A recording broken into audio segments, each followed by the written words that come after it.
안녕하세요. 칠기존 날입니다. 지금의 60대는 과거의 60대와 현저히 달라져 건강 상태는 물론 평균 수명도 더 길어졌습니다. 활발하게 일하고 건강하게 오래 살기 위해 중요한 것은 저속노화인데요. 저속노화는 60대뿐만 아니라 젊은 사람들에게도 큰 인기를 끌고 있습니다. 여기서 주목할 것은 바로 노화를 가속화시키는 주요 원인 중 하나가 바로 체내에 쌓인 독소라는 점입니다. 독소는 장기 기능을 저하시키고 염증을 유발하여 온갖 만성질환의 주범이 되기 때문에 이를 효과적으로 관리하는 것이 중요합니다. 따라서 염증을 제거하고 해독하는 과정에 주목해야 합니다. 오늘 소개할 책은 노화는 느리게, 해독은 빠르게, 몸은 가볍게입니다. 이 책에는 동의보감을 25년 동안 연구해온 저자가 독소를 배출하는 방법에 대해 자세히 알려주고 있는데요. 오랜 분석과 연구를 통해 찾아낸 동의보감 시 해독 프로그램을 제시하고 있습니다. 해독이 빠를수록 몸은 질병 없이 건강해지고 더욱 가벼워지고 또 노화도 늦출 수 있다고 저자는 말하고 있는데요. 그 내용이 정말 궁금합니다. 자, 그럼 지금부터 잠시 책 속으로 들어가 살펴보겠습니다.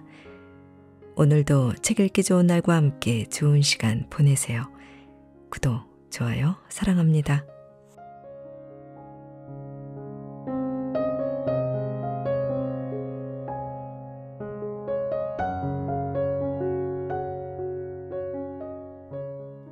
해독이 빠를수록 노화는 느려진다.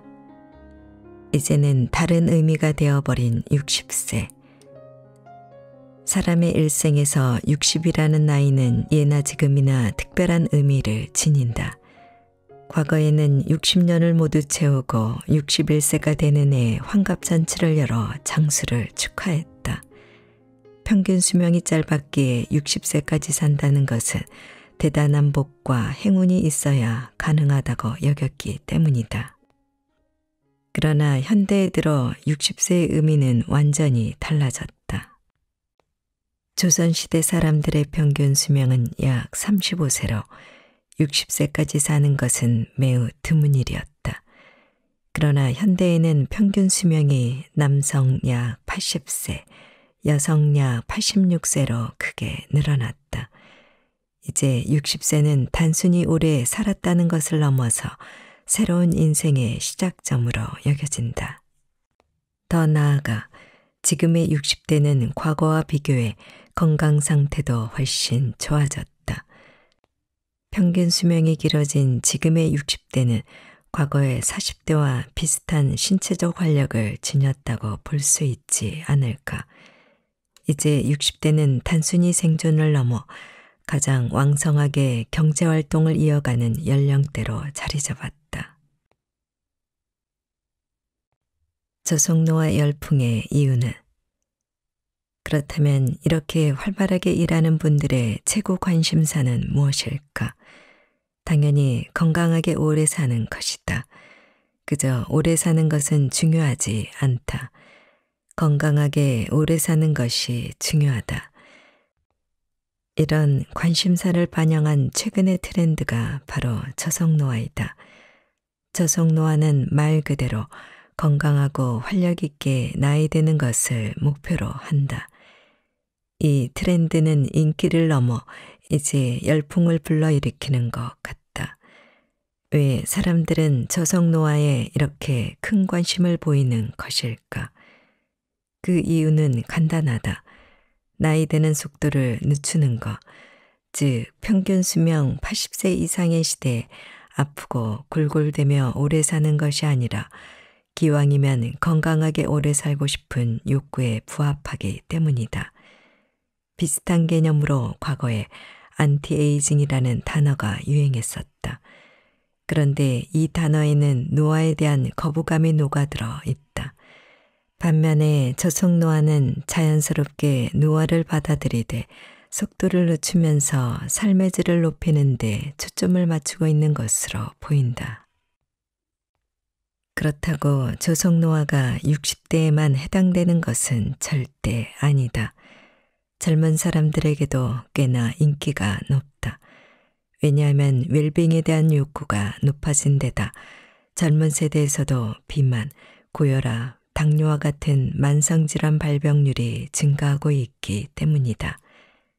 요즘은 40대부터 혈압약을 먹기 시작한다는 환자의 이야기를 심심찮게 듣게 된다.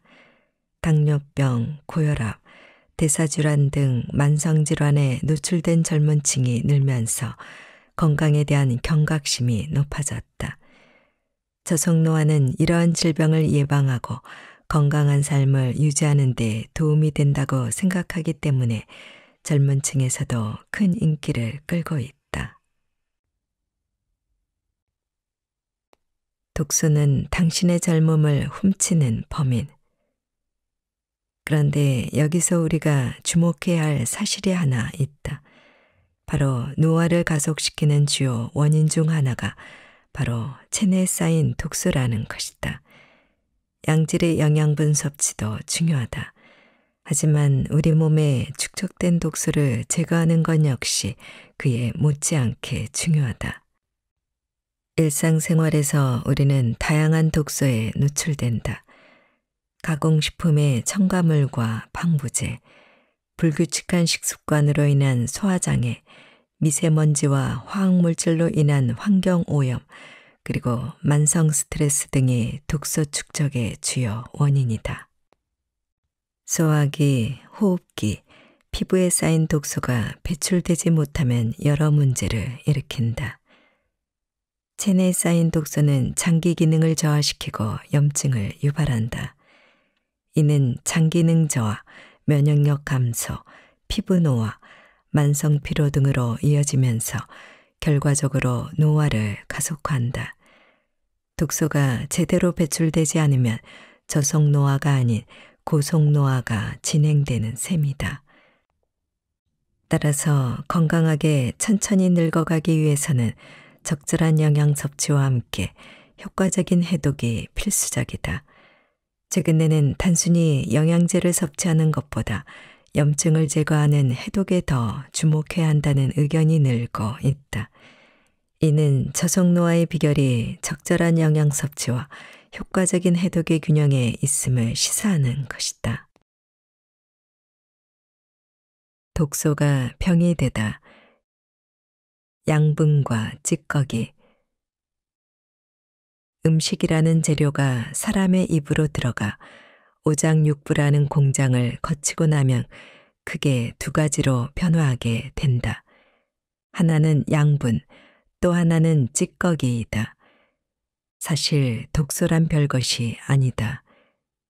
나가야 할 찌꺼기가 나가지 못하고 몸에 여전히 버티고 있으면 그것이 바로 독소이다. 이 독소를 동의보감에서는 크게 담음, 어혈, 식적으로 구분했을 뿐이다. 배설되지 못한 온갖 찌꺼기가 결국 독소가 되고 이것이 여러 불편한 증상 및 질병을 일으키게 된다. 질병을 치료하는 근본책은 다른 것이 아니다. 겉으로 보이는 증상을 덮으려고만 하지 말고 증상을 일으키는 독소를 제거해 주는 것이다. 독소가 한꺼번에 생긴다면 담음, 어혈, 식적은 한 가지만 생기는 것이 아니라 한꺼번에 뒤엉켜서 생기기도 한다. 물론 어느 한 가지가 두드러지게 많은 경우도 있다. 그런데 독소가 많은 사람은 이 세 가지가 함께 뒤엉켜서 몸을 상하게 만든다. 이렇게 여러 독소가 모여 뒤엉켜 있는 상황을 동의보감에서는 우울증이라고 부른다. 게으르게 살면서 몸을 움직이지 않으면 기가 막혀서 기울이 되고 점차 살이 찌고 지방이 늘어나니 스불이 되며 염증이 생기니 열울이 되고 진액이 더러워지니 다물이 되며 혈이 흐르지 못하여 혈울이 되고 음식이 소화되지 못하니 시굴이 된다. 이러한 유굴의 병이 실은 현대인들에게 잘 발견된다. 유굴을 풀어주는 처방으로 유굴탕이 있는데 독소가 많은 현대인에게 처방하면 참 효과가 좋다. 그만큼 유굴의 상태에 놓인 사람들이 많다는 뜻이기도 하다. 잡티와 피부 트러블. 동의보감에서는 찌꺼기가 배설되지 못하고 자꾸 쌓이면 독소가 된다고 했다. 인체는 독소를 만들지 않기 위해 끊임없이 찌꺼기를 배설한다. 가장 큰 통로가 대변과 소변이지만 그 외에 또 하나의 중요한 배설 통로가 있다. 바로 피부이다. 아무리 대변과 소변으로 찌꺼기를 배설해도 입으로 들어오는 쓰레기 음식이 많으면 자꾸 찌꺼기가 쌓여서 독소가 될 수 있다. 그럴 때에는 피부로도 독소를 배설할 수밖에 없다. 그러면서 흔히 나타나는 증상이 피부의 잡티와 트러블이다. 피부가 내장의 거울이라는 말이 괜히 있는 것이 아니다. 더욱 심해지면 여드름이 되고 아토피가 되고 무좀이 되고 기미가 되고 점이 된다. 더욱 넓게는 입냄새, 발냄새, 몸냄새도 이런 예에 속한다. 속의 내장이 온갖 독소로 지저분한데 겉에 피부만 깨끗할 수는 없기 때문이다. 내부의 장부에 풍이니 습이니 담음이니 하는 여러 찌꺼기와 독소가 쌓이고 엉켜 있다면 겉의 피부로 여드름, 뾰루지, 기미 등이 생길 수밖에 없다는 것이다. 혹시 거울 속의 내 피부가 점점 지저분해지고 있다면 피부만 보지 말고 장부도 함께 살펴보아야 한다. 독소가 일으키는 의외의 병.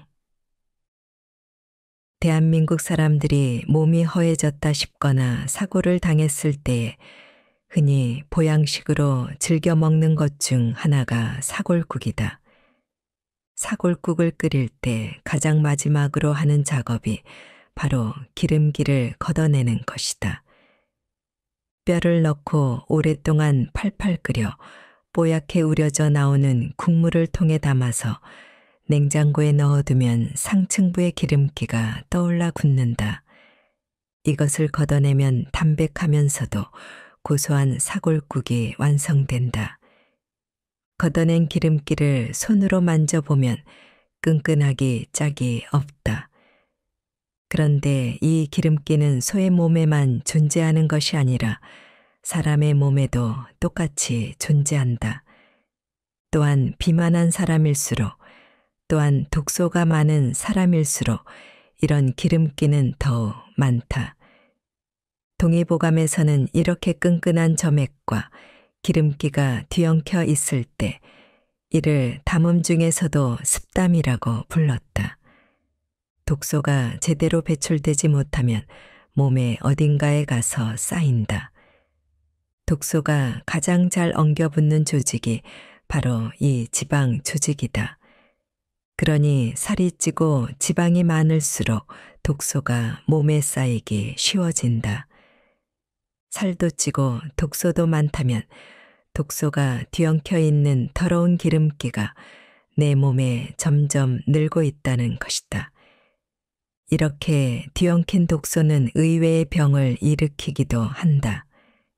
비염이 대표적인 예인데 특히 코막힘이 심한 비염의 경우 콧 속에 점막이 부어 숨쉬기가 여간 힘들지가 않다. 천식 역시 뒤엉킨 독소가 원인인 대표적인 병증이고 가래나 기침, 호흡 곤란 등도 독소로 인해 생기는 경우가 적지 않다. 이렇게 비염이나 해수, 천식과 같은 호흡기 질환을 앓는 사람들은 코에서부터 기관지를 거쳐 폐에까지 이르는 호흡기의 점막이 깨끗하지 못하다. 마치 사골국에서 걷어낸 기름기가 온 점막에 가득 차 있는 것과도 같은 상태이다. 동의보감에서는 비염, 해수, 천식의 질병이 담음, 어열, 식적의 독소 때문에 생길 수도 있다고 했다. 그래서 담음 때문에 생기는 기침을 담음수, 식적 때문에 생기는 기침을 식적수, 어열 때문에 생기는 기침을 혈수라고 불렀다. 쓰레기 음식은 독소를 쌓이게 한다. 그리고 독소가 호흡기 질환도 부를 수 있다. 즉, 우리가 입으로 먹는 음식이 비염, 해수, 천식과 같은 호흡기 질환과 깊은 관련이 있다는 얘기이다. 만약 내가 살이 찌면서 자꾸 기침이 나거나 소화가 안 되면서 비염이 더욱 심해지거나 음식을 마구 먹었더니 천식이 더 심해진다면 반드시 내가 먹은 음식을 확인해 보길 바란다. 아무리 쉬어도 해소되지 않는 만성 피로. 현대인들은 늘 피곤하다. 아무리 산의 진미를 먹어도 기운이 나질 않는다. 아무리 주말에 잠만 자도 피로가 해소되질 않는다. 이 역시 독소와 관련이 있다. 물론 못 먹고 못 쉬어서 생기는 만성 피로도 있을 것이다. 하지만 현대에는 먹을거리는 넘쳐나고 몸을 움직일 일은 별로 없다. 잘 먹고 잘 쉬어도 해소되지 않는 만성 피로가 오히려 더 많다. 이런 경우는 독소가 오장육부의 기능을 저해하고 있기 때문이다. 아무리 산의 진미를 먹어도 장관의 점막이 독소로 더러워져 있다면 영양분을 흡수할 수가 없다. 오히려 기름지고 칼로리 높은 그 산의 진미가 또 다른 독소가 될 뿐이다. 자꾸 몸을 움직이고 운동을 해야 기운이 소통되는데 피곤하다고 누워만 있으면 이 역시 찌꺼기가 쌓이게 하여 독소가 되게 만들 뿐이다. 기운이 없으니 산의 진미를 먹고 기운이 솟아나질 않으니 잠만 잔다. 산의 진미를 먹고 잠만 자니 독소는 또 늘어난다. 독소가 또 늘어나니 더욱 피곤하다. 그야말로 독소의 악순환이다. 현대인들은 헤어나기 힘든 독소의 바다에 빠져 있는 것 같다. 과거보다 독소의 질이 더욱 나빠졌다. 동의보감이 편찬된 그 시절에도 담음, 어열, 식적의 독소가 사람들 몸에 쌓여 있었다. 21세기 현재에도 똑같이 사람들의 몸에 담음, 어열, 식적의 독소가 쌓여 있다. 그런데 그 옛날보다 지금의 독소의 질이 더욱 나빠졌다. 왜냐하면 담음, 어열, 식적의 독소만 있는 것이 아니라 여기에 더하여 온갖 화학 쓰레기가 함께 뒤엉켜 있기 때문이다. 보존료, 살균제, 착색제, 발색제, 표백제, 조미료, 인공감미료, 산화, 방지제 등과 같은 온갖 식품 첨가제가 그 옛날에는 존재하지 않았다. 하지만 현대의 먹을거리에는 이런 식품 첨가제가 넘쳐난다. 그러다 보니 이런 독소들이 담음, 어열, 식적의 독소와 함께 뒤엉켜 버렸다. 뿐만 아니라 농약, 유해중 금속, 실내 공기 오염물질과 같은 환경 오염물질도 함께 뒤엉켜 있다. 과거에 비해 오늘날 사람들이 품고 있는 독소는 제거되고 배출되기가 더욱 어려워진 악질의 독소가 되어 버렸다. 악질의 환경이 악질의 독소를 만든 것이다. 그뿐만이 아니다. 여기에 더하여 독소를 자꾸 안으로 잠복시키고 덮어버리는 양약의 남용이 독소를 더욱 제거하기 힘들게 만든다. 옛날에는 한 번만 써도 잘 들었던 동의보감의 처방이 요즘 사람들에게는 2번, 3번 써야 겨우 효과가 생기는 이유가 바로 이런 까닭이다.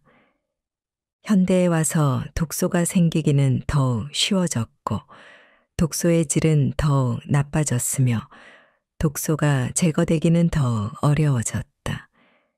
현대인들이 독소를 제거하려면 조선시대보다 더 많은 관심과 노력이 필요한 셈이다. 만성피로 없애주는 휴일 하루 초간단 해독법. 만성피로에 찌든 사람은 일요일이 되면 하루 종일 먹고 자는 일로 시간을 보낸다. 그렇게 해도 피로가 쉬이 풀리지 않아 월요일이면 역시나 몸이 무겁기 그지 없다.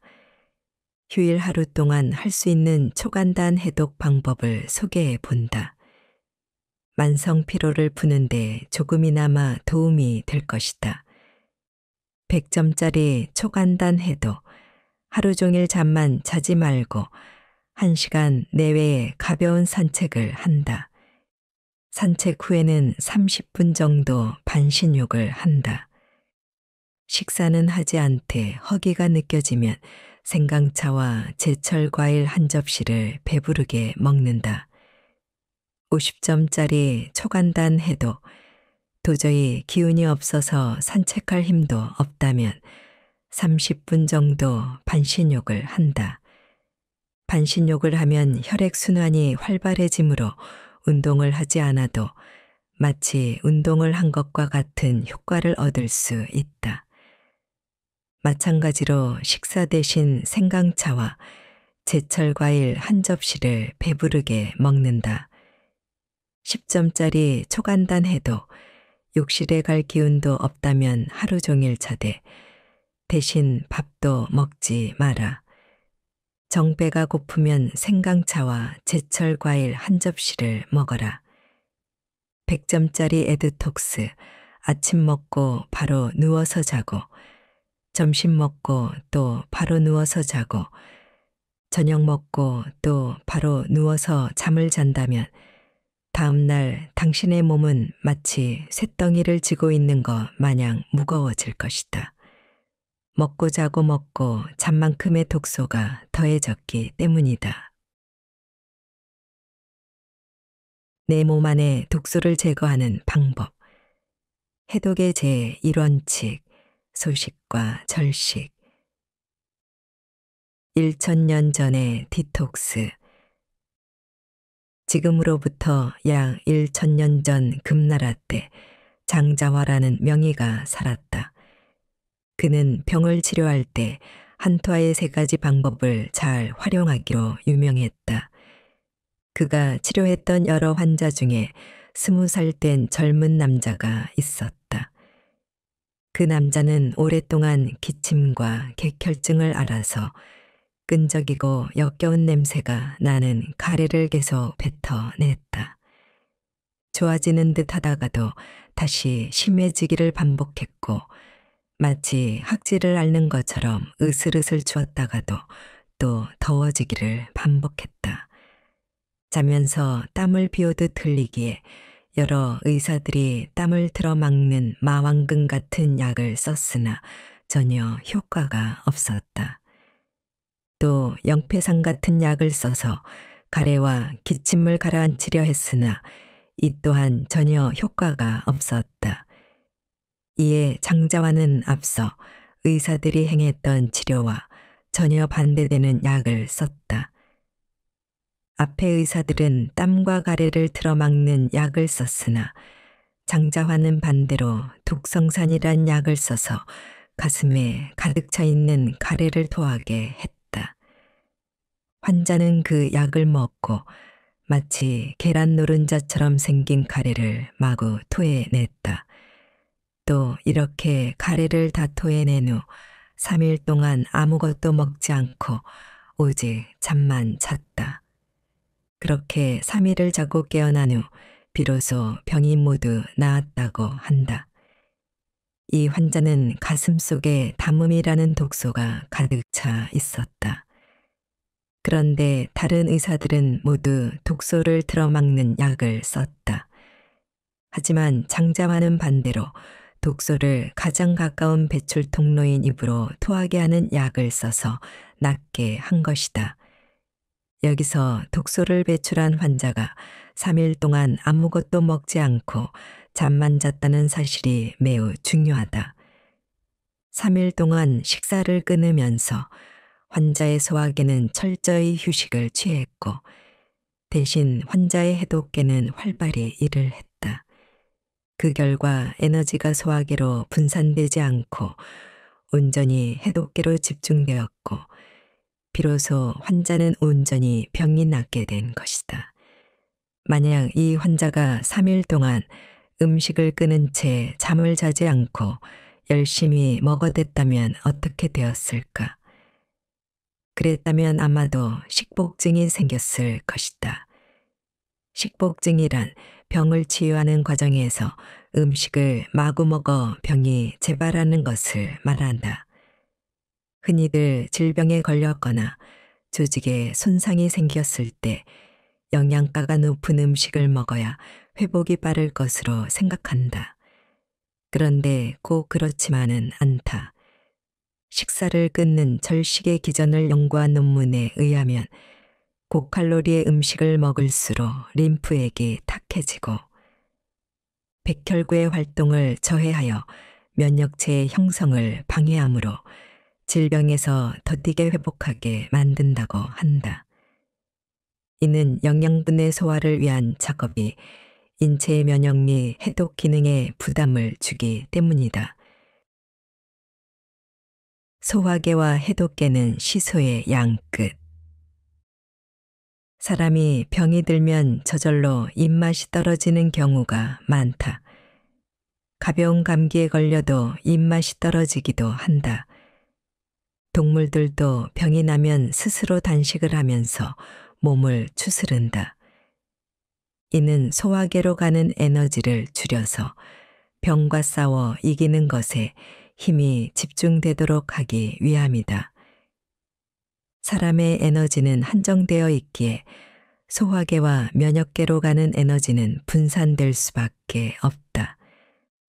만약 해독계로 에너지를 집중하고 싶다면 소화계로 가는 에너지를 줄이면 된다. 그러기 위한 방법은 간단하다.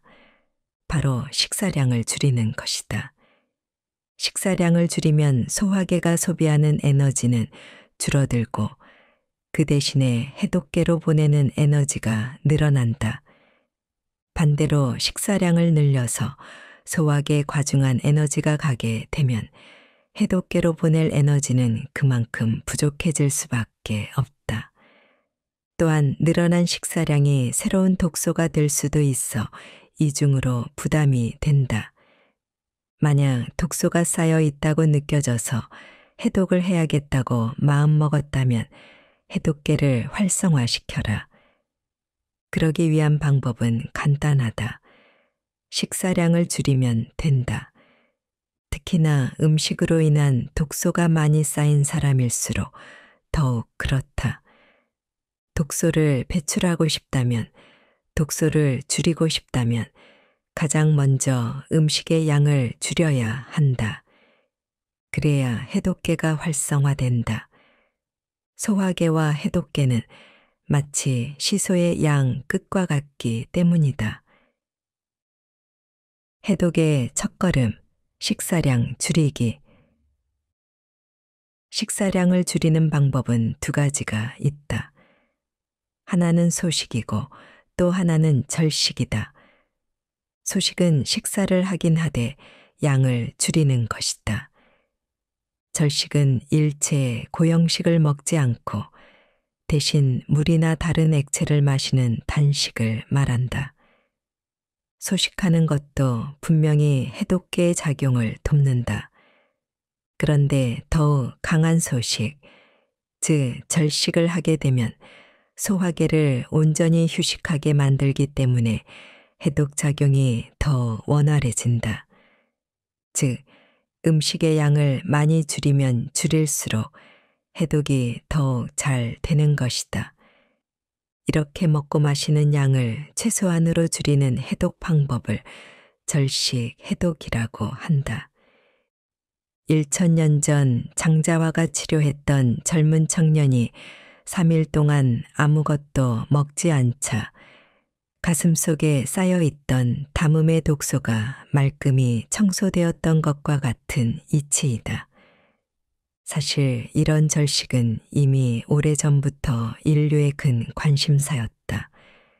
절식을 의학적인 치료법으로 시행한 것은 이미 2000년 전부터였다고 한다. 20세기 이후로는 당뇨, 사구체 신염, 기관지천식, 자율신경실조증, 고혈압, 건선, 비만 등의 질병에 절식법을 활용하는 것에 대한 여러 연구들이 쏟아지기도 했다. 최근 하버드 의대의 한 연구자는 절식을 하면 미토콘드리아 내의 특정 효소의 작용이 증가해 세포의 힘과 능률이 향상되어 결과적으로 세포의 수명이 연장된다는 연구 결과를 발표하기도 했다. 즉, 덜 먹으면 오래 산다는 것이다. 절식이 인체에 어떤 작용을 일으키는지에 대한 연구에 의하면 음식의 섭취를 제한하면 인체는 항상성과 물질 대사의 평형을 유지하려고 자체 내에서 필요한 물질을 조달한다고 한다. 그 결과 자신의 조직에 저장하고 있던 영양물질이나 체내에 축적되어 있는 노폐물을 활동에 필요한 에너지의 원동력으로 이용하게 되는 것이다. 결국 절식으로 인해 조직 내에 체류되어 있던 각종 노폐물과 독소가 에너지원으로 활용된 후 밖으로 배출되어 인체 조직이 청결하게 정화되는 효과를 얻을 수 있다는 것이다. 절식이 해독에 강력한 도구임을 말하고 있다. 식사량을 줄이는 소식만 실천하더라도 조금씩 해독이 된다. 하지만 독소가 많다고 느껴져서 몸을 대청소하고 싶다면 절식이 필요하다. 소식이건 절식이건 간에 중요한 것은 해독의 첫걸음은 바로 식사량을 줄이는 것에서부터 시작된다는 것이다. 오염된 먹을거리가 넘치는 현대에는 소식과 절식이 필요한 사람들 또한 넘쳐나고 있음을 생각하지 않을 수 없다. 절식이 특히 필요한 사람들. 절식은 해독에 강력한 도구다. 물론 절식에는 상당한 수고와 인내가 필요하지만 그만큼 몸을 말끔히 대청소해주는 효과가 있다. 이런 절식이 특히 필요한 사람들이 있다. 만약 자신이 아래에 속한다면 절식을 고려해보라. 야식이나 폭식을 자주 한다. 식습관이 불규칙하다. 끼니 때 자주 과식하며 과식 후 소화가 잘 안 된다. 채식보다 육식을 즐긴다. 가공식품, 인스턴트 식품, 밀가루 음식을 자주 먹는다. 복부 비만이 심하다. 음식을 잘못 먹었을 때 두드러기가 잘 생긴다. 보양식이나 산의 진미를 챙겨 먹어도 피로가 해소되지 않는다. 살이 찐 후 혈압이 상승했다. 3단계 해독 여행. 1단계 준비기, 식습관 바꾸기. 절대 먹지 말아야 할 음식. 1단계인 준비기는 해독을 준비하는 기간이다. 섣부른 욕심에 오늘부터 당장 청소기를 시작해서는 안 된다. 먼저 몸을 준비시켜야 한다.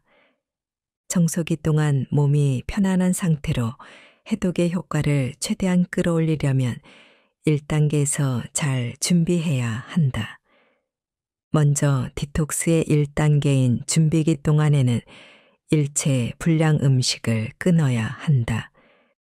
동물성 식품과 밀가루 음식 역시 끊는다. 라면, 햄버거, 햄, 스팸 등과 같은 일체 인스턴트 식품과 가공식품은 절대 먹지 않는다. 빵, 과자, 피자와 같은 밀가루 음식도 철저히 끊는다. 또한 소고기, 돼지고기, 닭고기, 생선, 회, 달걀, 우유와 같은 모든 동물성 식품 또한 끊는다. 커피, 콜라, 녹차와 같은 카페인 음료도 끊는다. 인스턴트 식품이나 가공식품을 끊는 이유는 이 안에 온갖 식품 첨가제가 들어있기 때문이다. 밀가루 음식을 끊는 이유는 밀가루 자체도 나쁘지만 이 밀가루의 성질이 끈끈하다 보니 경락의 흐름을 막고 담음을 잘 생기게 해서다. 동물성 식품을 끊는 이유는 이를 소화하는 과정에서 질소, 노폐물이 생기기 때문이다. 카페인 음료를 끊는 이유는 카페인이 이뇨작용과 각성작용을 해서 체내 수분이 과도하게 배설되는 것과 깊은 수면을 방해하는 것을 막기 위해서다. 꼭 먹어야 할 음식. 준비기 동안에는 말 그대로 자연식만을 섭취해야 한다. 먼저 밥은 흰 쌀밥 대신에 잡곡밥이나 현미밥으로 먹는다. 반찬은 야채로 된 반찬만을 먹는다. 과일도 물론 섭취할 수 있다. 가장 좋은 메뉴는 전통 한국 음식이다. 각종 제철 나물, 비빔밥, 청국장, 된장찌개와 같은 우리 전통 음식을 이 기간 동안에 먹는다. 카페인 음료는 안 되고 대신 카페인이 들어있지 않는 차를 마신다. 예를 들어 둥글레차나 보리차처럼 카페인이 들어있지 않은 차라면 편하게 마셔도 된다. 단, 차게 해서 마시지는 말고 따뜻한 상태로 마셔야 한다. 해독차를 준비해서 하루 수차례 마시면 더욱 좋다. 해독차는 담음, 어혈, 식적의 독소를 제거하는 데 도움이 되는데 독소에 따라 다른 종류의 차를 선택할 수 있다. 자신에게 가장 많다고 판단되는 독소에 따라 적합한 종류의 차를 선택한 후 1단계부터 부지런히 마시는 것이다. 또한 1단계부터 비피더스와 같은 프로바이오틱스 제제를 먹는다. 독소를 잘 배출하려면 대변의 배출이 중요한데 프로바이오틱스 제제가 유익균을 잘 길러줄 뿐더러 배변 활동도 돕기 때문이다. 변비가 없는 사람이라면 하루 2회, 변비가 있는 사람이라면 하루 3회 정도 먹는다. 식사량 조절은 이렇게 어느 정도 양으로 먹는지 또한 중요하다. 평소 먹던 양만큼 먹어서는 안 된다.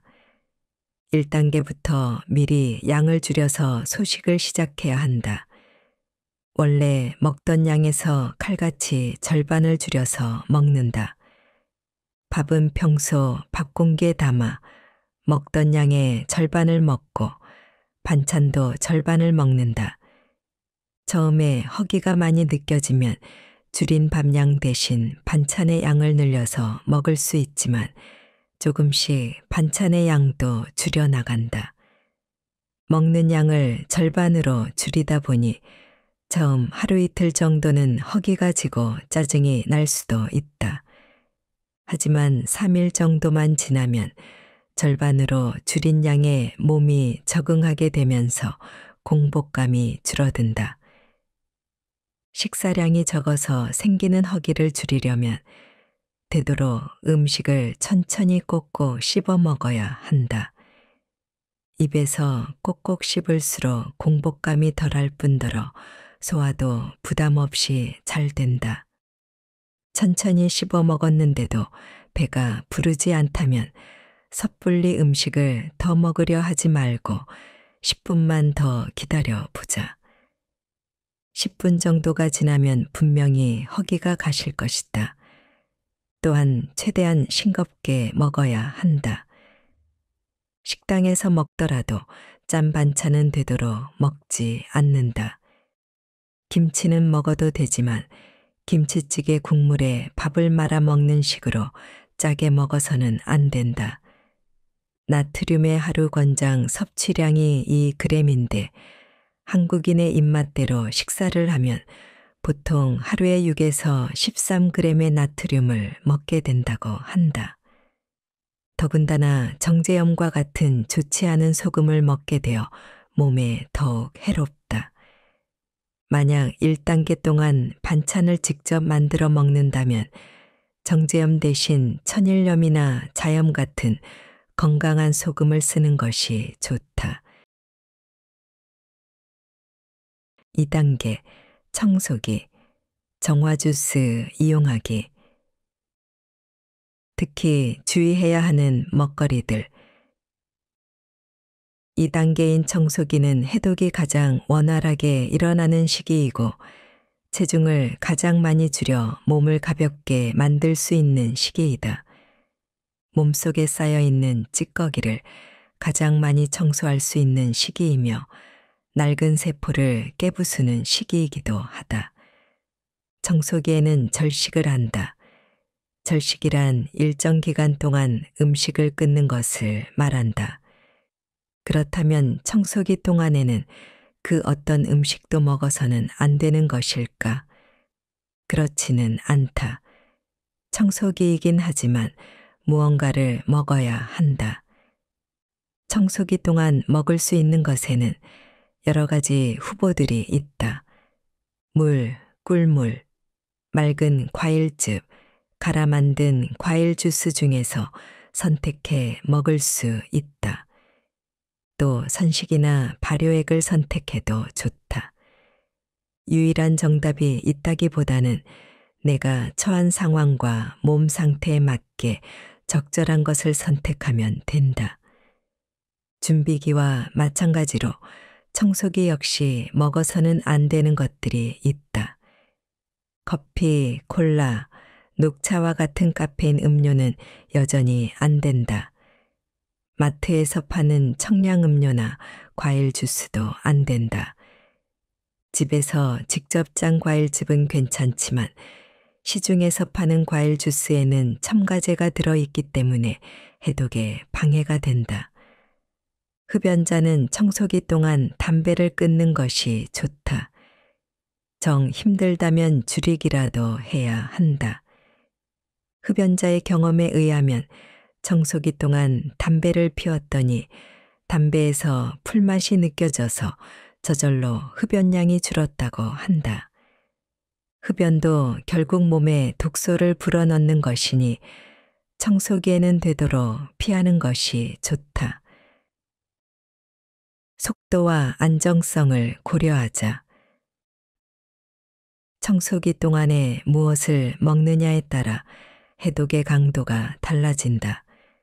액체에 가까운 것을 먹을수록 소화기로 가는 에너지가 줄고 해독계로 가는 에너지가 늘기 때문에 해독의 강도가 높아진다. 반면 고체 형태일수록 소화기로 가는 에너지가 늘고 해독계로 가는 에너지가 줄어 해독의 강도가 낮아진다. 해독의 강도가 높으면 독소가 한꺼번에 배출되고 속도도 빠르다. 이때 독소가 배출될 통로가 막혀 있으면 자칫 독소가 몸 안에 남아 몸이 더 나빠질 수 있다. 반면 해독의 강도가 낮으면 독소는 천천히 쏟아진다. 이때는 해독의 속도는 느리겠지만 안전성은 높아진다. 청소기 기간에 의료인의 도움을 받는다면 해독의 강도를 높일 수 있다. 독소가 한꺼번에 쏟아지더라도 배설이 잘 되게끔 그때그때 적절한 대처를 해줄 수 있기 때문이다. 하지만 집에서 혼자 절식을 한다면 해독의 속도와 안전성 사이에서 적절한 균형을 유지해야 한다. 독소가 많은 사람이 강도 높은 해독을 하다가 갑자기 독소를 쏟아내면 메스꺼움이나 어지럼증 등이 생겨서 중도에 포기하게 되는 경우도 왕왕 있기 때문이다. 정화주스는 왜 정화주스인가? 첫째, 정화주스에는 해독에 필요한 여러 영양분이 들어있다. 앞서 설명했듯이 해독을 하려면 여러 유익한 미네랄과 기능성 영양소들이 필요한데 정화 주스에는 이러한 영양분이 풍부하게 들어있다. 따라서 청소기 중에 정화 주스를 꼭 마셔야 원활한 해독이 될 수 있다. 둘째, 정화 주스는 중금속을 흡착하여 배설하는 작용을 하기 때문에 환경적인 독소에 둘러싸인 현대인에게 아주 적합하다. 예전에 방영된 한 TV 프로그램에 따르면 현대에 사용되고 있는 합성 화학 물질은 8만에서 10만 가지에 이른다고 한다. 먹을거리뿐만 아니라 건물의 바닥이나 벽면에, 공기 속에, 피부와 맞닿아 있는 옷에, 심지어 치약과 화장품에도 환경 독소가 가득 차 있다. 이런 것들은 입과 코와 피부를 통해 우리 몸으로 침범하여 쌓이게 된다. 그런데 정화 주스에 포함된 연근과 마에는 점액질이 풍부한데 이런 점액질은 중금속을 흡착하여 제외로 배설시키는 능력이 뛰어나다. 특히 마에는 뮤신이라 불리는 점액질이 풍부한데 마의 중금속 흡착과 배출 효과에 대한 연구도 발표되었을 정도다. 이는 마가 환경 독소를 제거하는 능력이 있다는 뜻이기도 하다. 이렇게 마가 사람에게 무척 유익하기에 산에서 나는 약이라고 하여 한약재 명으로는 산약이라고 불린다. 마가 현대의 환경 독소를 풀어줄 수 있는 좋은 약이 될 것임을 예견해서 선조들이 한약 이름을 이렇게 지었나 싶을 정도이다. 그러므로 진정한 해독을 원한다면 청소기 동안 정화 주스를 충실히 마시기를 권한다. 정화 주스는 단순한 끼니가 아니라 해독을 위한 약이기 때문이다. 해독의 대표 주자인 검은 콩은 말할 것도 없거니와 연근, 마, 검은 깨, 잣, 제철, 과일의 해독 성분이 진정한 해독을 도울 것이다. 3단계 회복기, 자연식으로 몸 만들기. 이제 절식을 풀어볼까? 3단계 회복기는 청소를 끝낸 후 새로운 세포를 만들어 나가는 시기이다. 청소기 동안에 활발한 청소 작용이 일어났다면 회복기 동안에는 새로운 세포가 재생되는 작용이 일어난다. 청소기가 끝나고 3단계 회복기가 되면 조심스럽게 절식을 풀고 차츰 정상 식사로 돌아가야 한다. 회복기는 절식 기간과 똑같은 기간을 가지는 것이 좋다. 절식을 3일 했다면 회복기도 3일, 절식을 7일 했다면 회복기도 똑같이 7일로 하는 것이다. 회복기의 첫째 날과 둘째 날에는 죽을 먹는다. 죽의 종류는 쌀죽, 야채죽, 호박죽, 녹두죽 등을 선택하면 된다.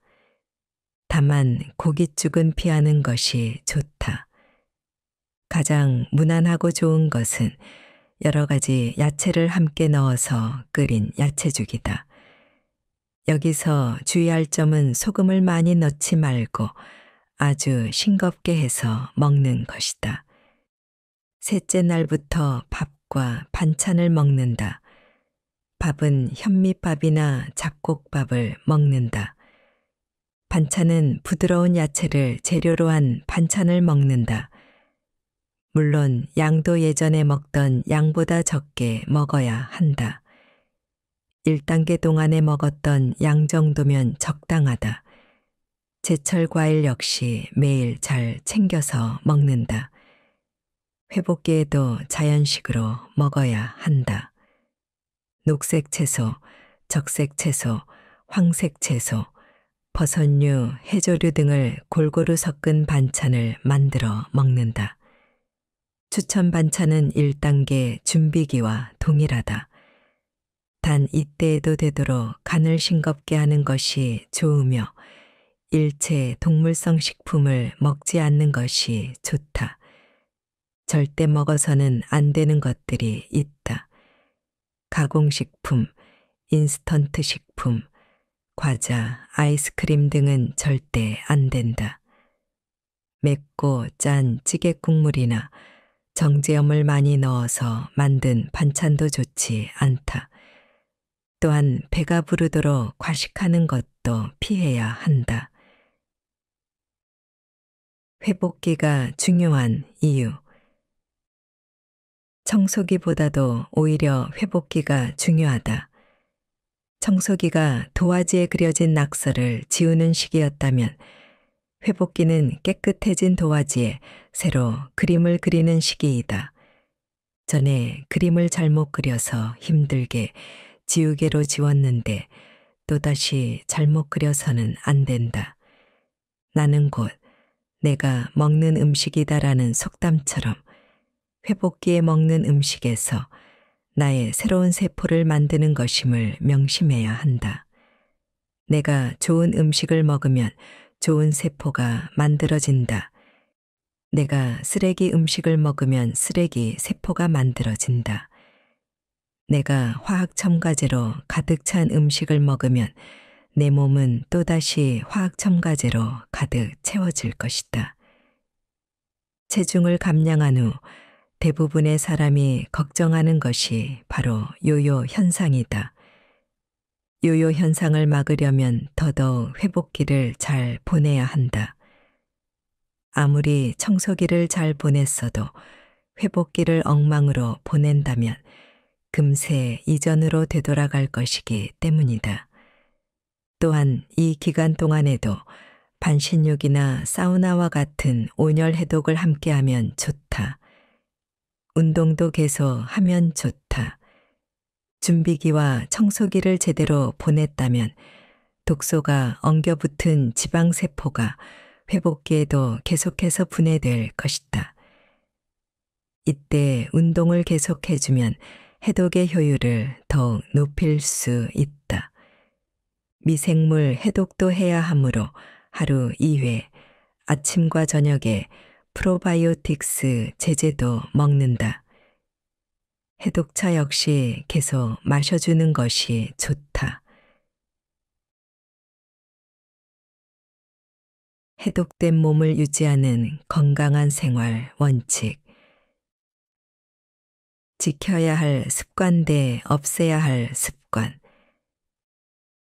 해독을 잘 마무리한 후 이제부터 어떻게 생활해야 할지 걱정 아닌 걱정이 들 수 있다. 시간과 노력을 들여 몸을 정화시켜 놓았는데 금세 예전으로 돌아가 버리면 속상할 것이다. 건강해진 몸을 더욱 오래 유지할 수 있도록 해독 후에 어떻게 살아야 할지에 관해 몇 가지 원칙을 세워 보자. 먼저 꼭 지켜야 할 3대 원칙이 있다.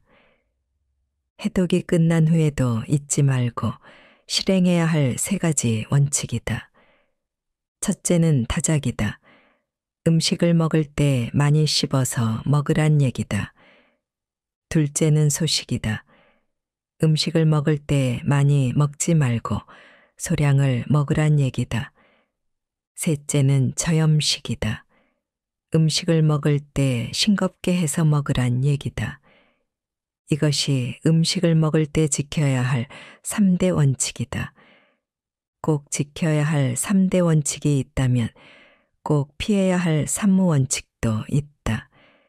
체중을 줄이고 나면 대부분의 사람이 다시 원래 체중으로 돌아가는 요요가 생길까봐 걱정한다. 그런데 정말 걱정해야 할 것은 체중의 복귀가 아니다. 오히려 습관의 복귀가 생길까봐 걱정해야 한다. 체중계를 들여다보면서 걱정하지 말고 습관을 돌아보면서 걱정하라. 습관이 예전처럼 돌아가지 않는다면 체중도 예전처럼 돌아가지 않는다. 그런 의미에서 동의보감에서 이렇게 하면 몸이 상하니 절대 하지 말라고 당부한 나쁜 습관 3가지를 살펴보자. 첫째는 밥 먹고 바로 눕는 습관이다. 특히 퇴근 후 저녁 시간에 조심해야 할 일이다. 저녁 식사를 하고 나면 나른하고 졸려 그대로 누워 잠들어 버리기 쉽다. 절대 그러지 말라는 것이다. 만약 배가 불러 잠이 온다면 배부르지 않게 먹으면 된다.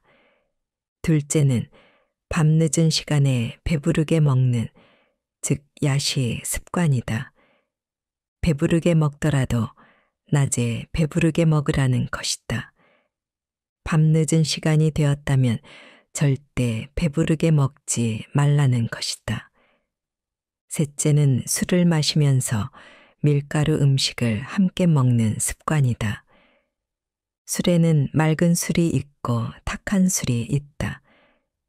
맑은 술은 증류주를 말하는데 소주가 대표적이다. 탁한 술은 증류하지 않은 발효주를 말하는데 맥주와 막걸리가 대표적이다. 그런데 동의보감에서는 탁한 술을 마시면서 밀가루 음식을 먹지 말라고 했다. 즉, 맥주를 마시면서 국수, 튀김, 치킨 등을 먹지 말라는 얘기다. 치맥을 먹으면 먹을수록 우리 몸에 기가 출입하는 구멍이 막혀 여기저기 찌꺼기가 쌓이고 뭉쳐서 덩어리가 생길 수 있다는 얘기다. 밥상을 차릴 때는 5-4-3-2-1 원칙을, 그렇다면 어떤 음식을 어떻게 먹어야 할까? 물론 자연식을 많이 먹을수록 좋다. 그렇다면 어떻게 자연식을 먹어야 할까? 5-4-3-2-1을 유념하면서 먹을수록 좋다. 할 수 있는 한 자연식으로 먹되 5가지 색깔의 음식을 골고루 해서 먹는 것이 좋다. 5가지 색깔은 청색, 적색, 황색, 백색, 흑색을 말한다. 줄여서 청적황백흑이다. 이 중에서 청색과 적색과 같이 화려한 색깔의 음식을 특히 많이 먹으면 좋다. 색깔이 화려한 음식에 기능성 영양소가 듬뿍 담겨 있기 때문이다. 그래서 청적황백흑의 비율을 5-4-3-2-1로 해서 먹으라는 것이다. 이 비율을 정확히 지키지는 못하더라도 되도록 화려한 색깔의 음식을 잘 챙겨 먹는 것이 좋다. 이제 밥상을 차릴 때 3가지를 살펴보면 된다. 첫째는 자연식인가? 둘째는 청적황백흑의 색깔이 골고루 배합되어 있는가? 셋째는 비율이 5-4-3-2-1에 가까운가를 살펴보라. 만약 그렇다면 훌륭한 해독 밥상을 차린 것이다.